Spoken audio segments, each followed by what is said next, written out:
Bienvenidos chicos a un día más de Aprendo en Casa. Y bien, en este día, en una nueva experiencia de aprendizaje que les habla Miss Kelly, los acompañará. Este día tenemos el área de comunicación.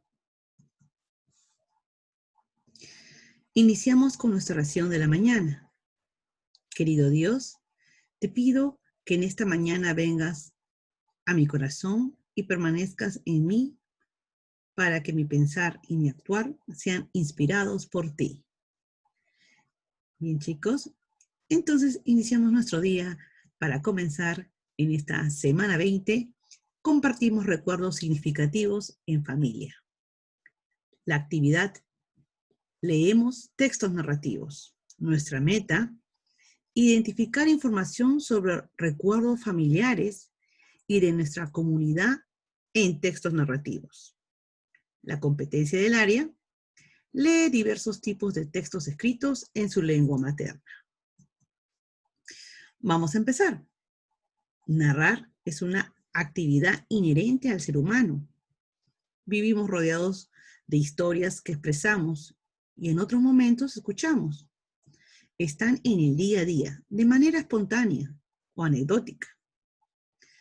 Como ejemplo, cuando nuestra mamá llega del trabajo y nos cuenta qué hizo ese día, o cuando le contamos qué hicimos para resolver la tarea, o cómo nuestro abuelito logró ser atendido en el centro de salud.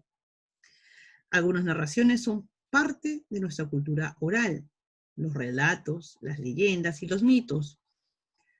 Otras, como recordarás, también pueden ser escritas, como en el caso de los cuentos o las novelas. El texto narrativo, sea oral o escrito, es un conjunto de acontecimientos que se desarrollan en un lugar a lo largo de un determinado espacio temporal e incluye la participación de los diversos personajes que pueden ser reales en las noticias, las crónicas periodísticas, las anécdotas, los relatos, las biografías, o ficticios en los cuentos, los mitos, las leyendas, las fábulas, las novelas, las autobiografías. Por lo tanto, un texto narrativo puede basarse en hechos reales o en situaciones de ficción. Hoy conocerás un poco más acerca de los textos narrativos y reflexionarás sobre cómo los recuerdos operan en nuestras vidas al analizar el fragmento de la novela de aventuras y el desencadenamiento de las acciones. Para iniciar esta actividad, vamos a hacer un ejercicio de recordar.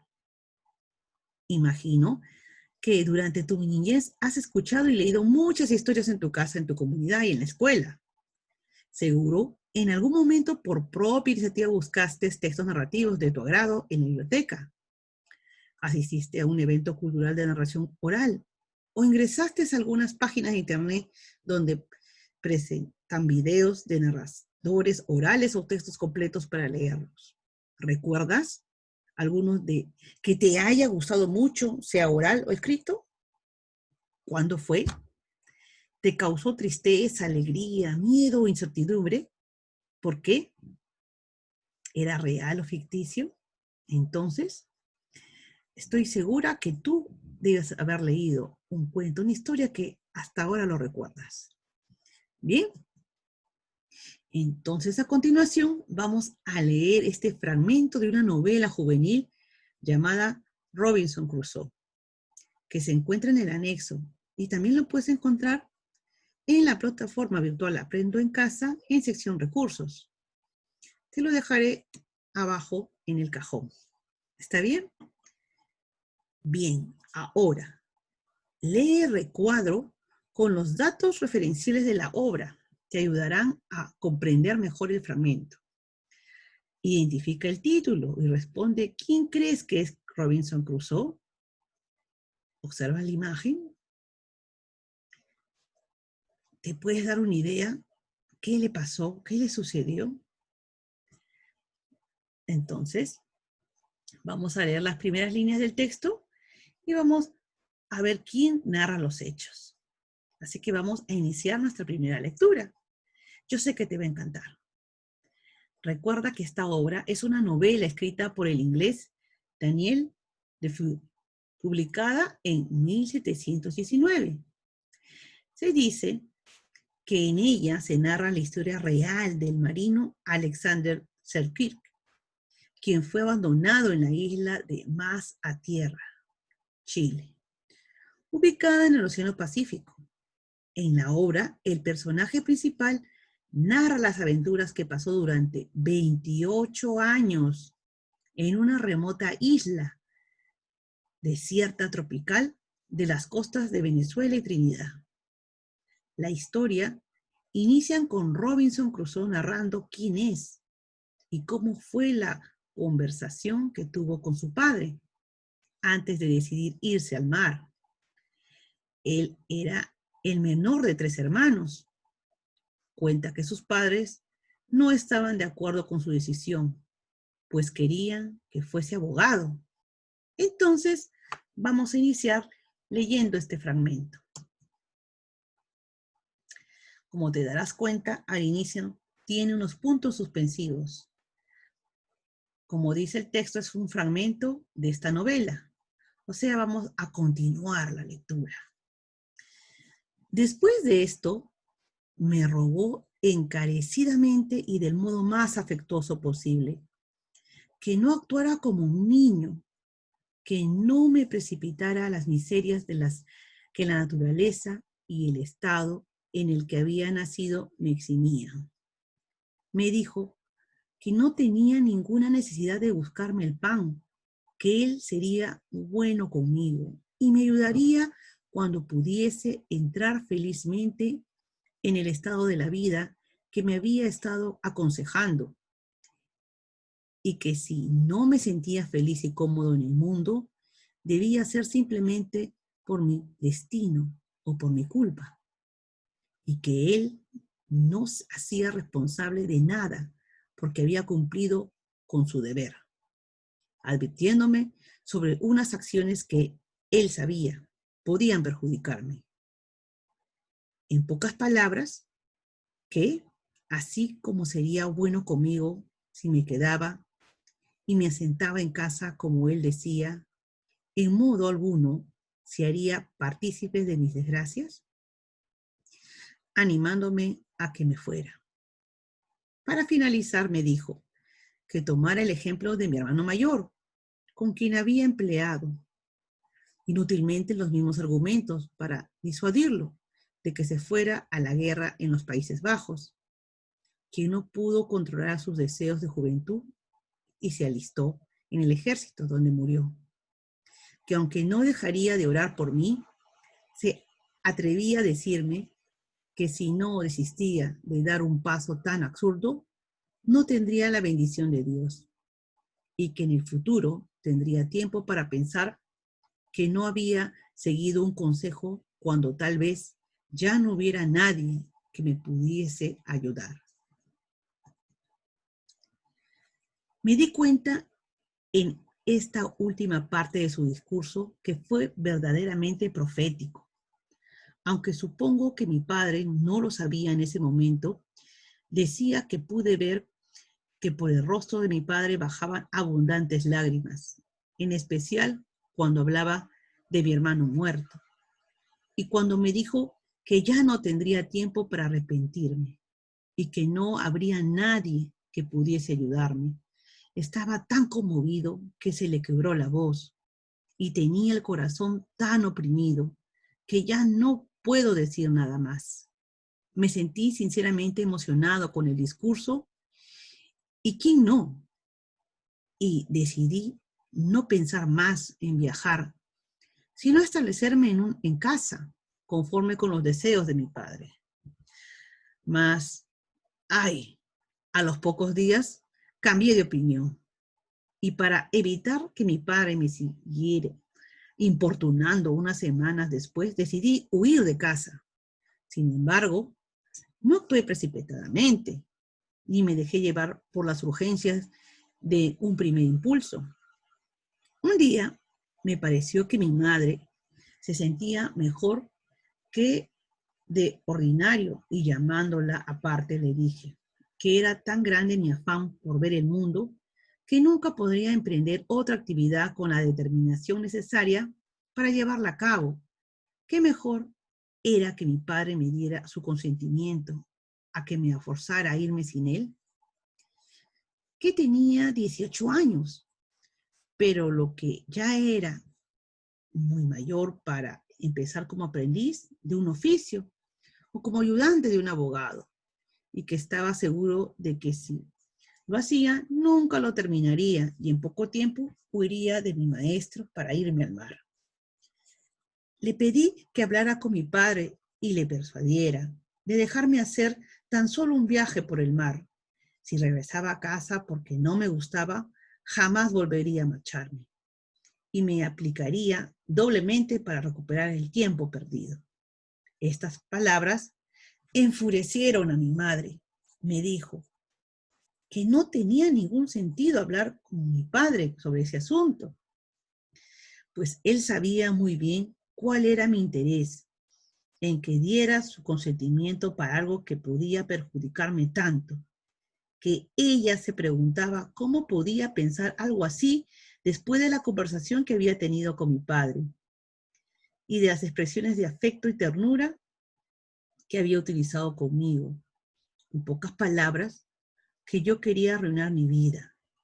Ellos no tendrían forma de evitarlo, pero que tuviera por cierto que nunca tendría su consentimiento para hacerlo, y que por su parte no quería hacerse partícipe de mi destrucción para que nunca pudiese decirse que mi madre había accedido a algo a lo que mi padre se había opuesto. Aunque mi madre se negó a decírselo a mi padre, supe después que se lo había contado todo y que mi padre, muy acongojado, le dijo suspirando: ese chico sería feliz si quedara en casa, pero si se marchara, será él más miserable y desgraciado que de los hombres. No puedo darle mi consentimiento para esto. En menos de un año me di a la fuga. Durante todo ese tiempo me mantuve obstinadamente sordo a cualquier proposición encaminada a que me asentara. A menudo discutía con mi padre y mi madre sobre su rígida determinación en contra de mis deseos. Mas cierto día estaba con Hull, a donde había ido por casualidad y sin ninguna intención de fugarme.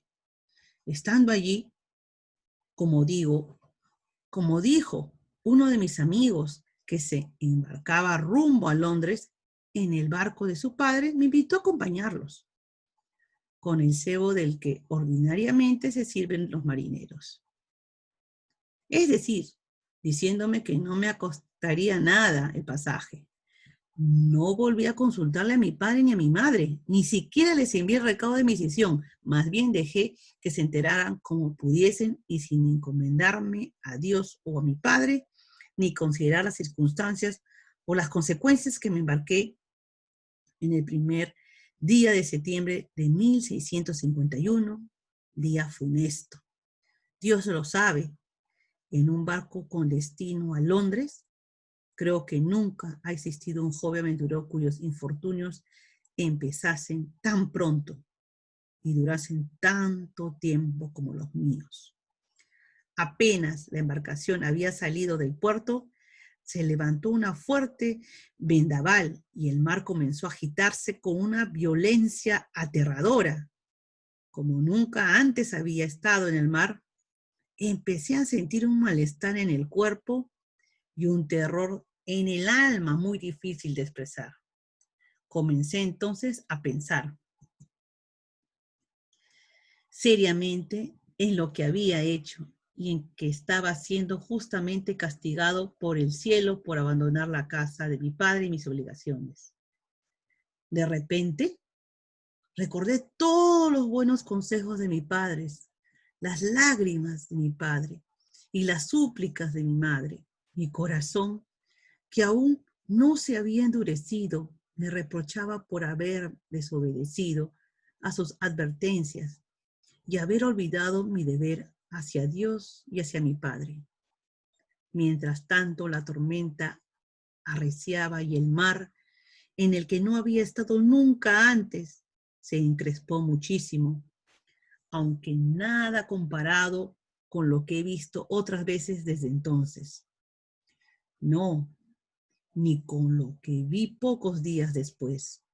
Sin embargo, era suficiente para asustarme, pues entonces apenas era un joven navegante que jamás había visto algo así.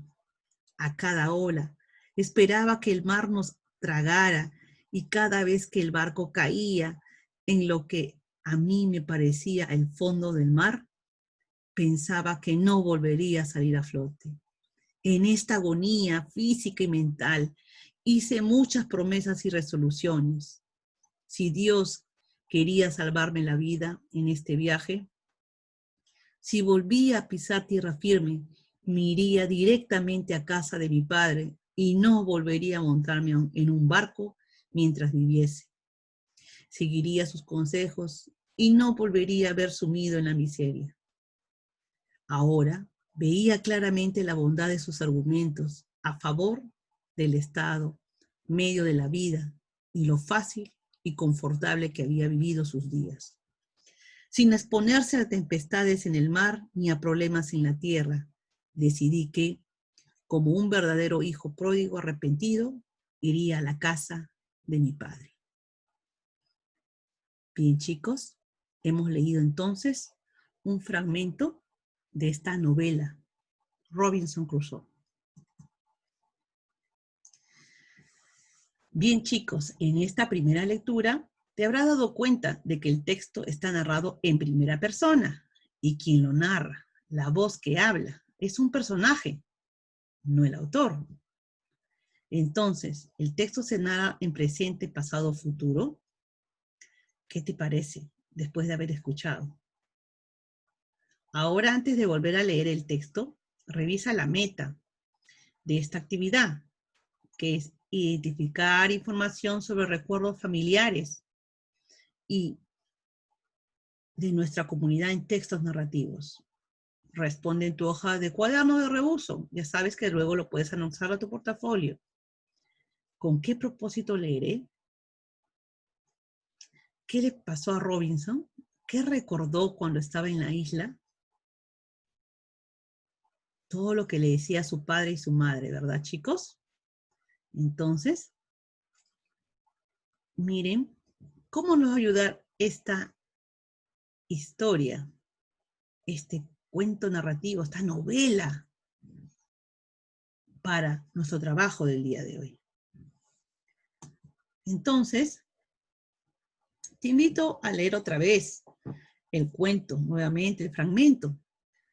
Y te sugiero lo siguiente. Primero, lee el texto de corrido. No te detengas en alguna palabra cuyo significado no conozcas. 2.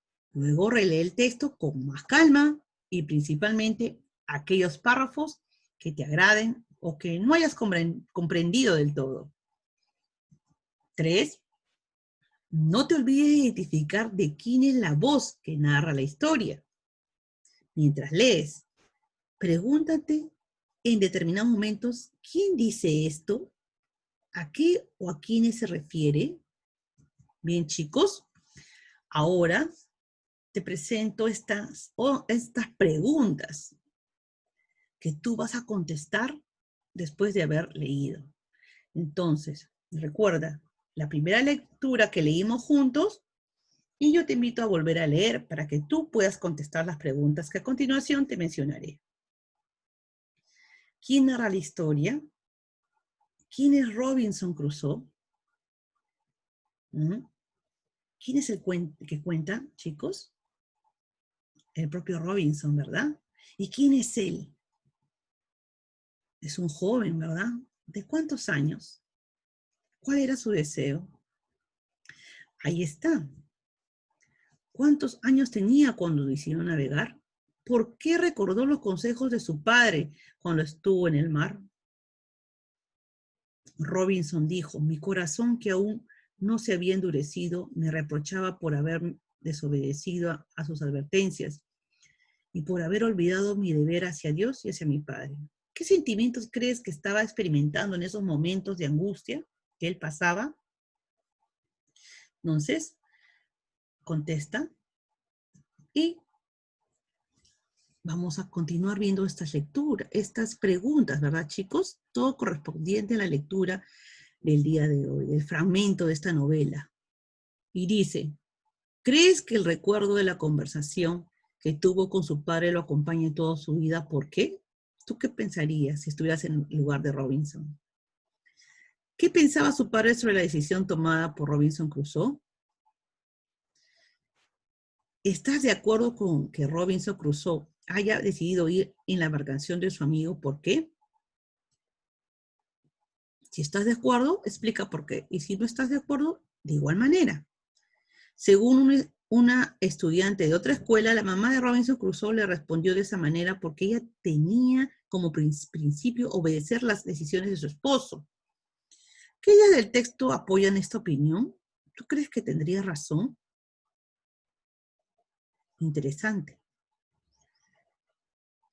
El autor en los primeros párrafos del fragmento utiliza conectores como después de esto y a los pocos días. ¿Para qué los habría utilizado? ¿Qué conectores que cumplan la misma función encontrarás en el texto? Seguro que sí vas a encontrar varios, ¿verdad, chicos? Y esto nos ayuda a que la lectura sea más ágil. Finalmente, ¿por qué el autor habrá decidido que el personaje principal sea quien narra la historia y no él como autor de la obra? Bien, chicos. Entonces, como te habrás dado cuenta, en este fragmento de esta parte de una novela cuya historia es lineal, constituye la parte de la historia y el inicio de esta gran aventura, lo que seguirá después será el nudo. Oh, el nudo, acuérdense, chicos. Entonces hemos hecho el inicio de la gran aventura de Robinson Crusoe. Luego veremos el nudo, el problema que va a pasar él. ¿Qué crees que suceda con Robinson Crusoe luego de semejante tempestad en el mar, chicos? ¿Llegará a tierra firme? ¿Morirá? ¿Qué le podrá suceder? ¿Cuánto habrá durado? ¿Qué aventuras habrá vivido? ¿Cuál será su desenlace? Bien, chicos. Entonces, nosotros podemos imaginar lo que le puede pasar a Robinson Crusoe. A partir de lo analizado, has descubierto que Robinson Crusoe es un personaje principal, porque todos los hechos giran en torno a él, y es quien narra su historia de manera autobiográfica. Esto es notorio, ya que escribe en primera persona y cuenta los hechos como acciones pasadas. También, en el transcurso de la narración, se asegura de que nos ubiquemos en el tiempo y en el lugar de la historia, porque nos indica el año, ¿verdad, chicos? Entonces, recuerda que un lector meticuloso es capaz de identificar los detalles de una obra literaria. Por ejemplo, el uso de los conectores, quién es el narrador, y los recursos que se utilizan para atraer al lector. La descripción de los hechos, la expresión de emociones y sentimientos entre los personajes, los pensamientos y recuerdos de quien narra, así como los elementos de incertidumbre, misterio o riesgo que se requieran en toda obra literaria. Ten en cuenta que has leído este texto narrativo para conocer más sobre él y reflexionar acerca de cómo se construyen o forman los recuerdos, que es lo que profundizarás en los próximos días. Por eso, la siguiente tarea será un reto para ti. Entonces, te invito a que completes este cuadro, leas y respondas si es un sí o un no. ¿Ok? Y dice claramente en la pregunta 1 y 2, 3, busca datos explícitos que hay en el fragmento del texto. En las preguntas 4, 5 y 7, relacionaste las ideas y las interpretaste. La pregunta 4, explicaste con tus propias palabras el párrafo o los párrafos donde se explica que el motivo del recuerdo de Robinson, donde hay una causa y una consecuencia. Entonces, chicos, leamos paso a paso este cuadro para que nos ayude a mejorar nuestras respuestas que dimos al inicio. Recuerden que son 11. En la pregunta 6, relacionaste la experiencia de recuerdo de Robinson y lo que profundizaste sobre los recuerdos en la actividad del día 1, o sea, del día de ayer, cuando tú recordaste algún suceso familiar. Preguntas 8 y 9, ¿opinaste sobre las acciones que se produjeron en la historia? ¿Lo sustentaste? ¿Recuerdas cuando es un por qué que debes tú contestar? Preguntas 10 y 11, ¿reflexionaste sobre para qué el autor utiliza recursos literarios y te diste cuenta de la función que cumplen los conectores y el narrador? Bien, chicos, entonces estoy segura que tú contestarás de acuerdo a lo que tú ya contestaste. Y si tú te das cuenta que te falta algo, pues revisa y chequea tus respuestas y mejóralas. Con tu familia, cuéntales sobre las que has leído. Pregúntales qué recuerdos significativos tienen. Coméntales que en las próximas actividades conversarán más acerca de los recuerdos familiares sobre la base de la ficha de una entrevista. ¿Ok? Siempre nos toca reflexionar sobre lo que hemos tratado. ¿Qué aprendí hoy sobre los textos narrativos y los recuerdos? ¿Cómo lo hiciste? ¿Qué se hizo más fácil aprender? ¿Qué fue difícil y por qué? Chicos, los quiero dejar con este mensaje. Vivir para volar. Cada día es una ocasión especial. Conserva solo lo que es necesario ser conservado. Recuerdos, sonrisas, poemas, nostalgias, momentos felices y dichosos con tu familia. Bien, chicos, te invito a suscribirte a mi canal. Nos vemos el día de mañana y cuídense mucho.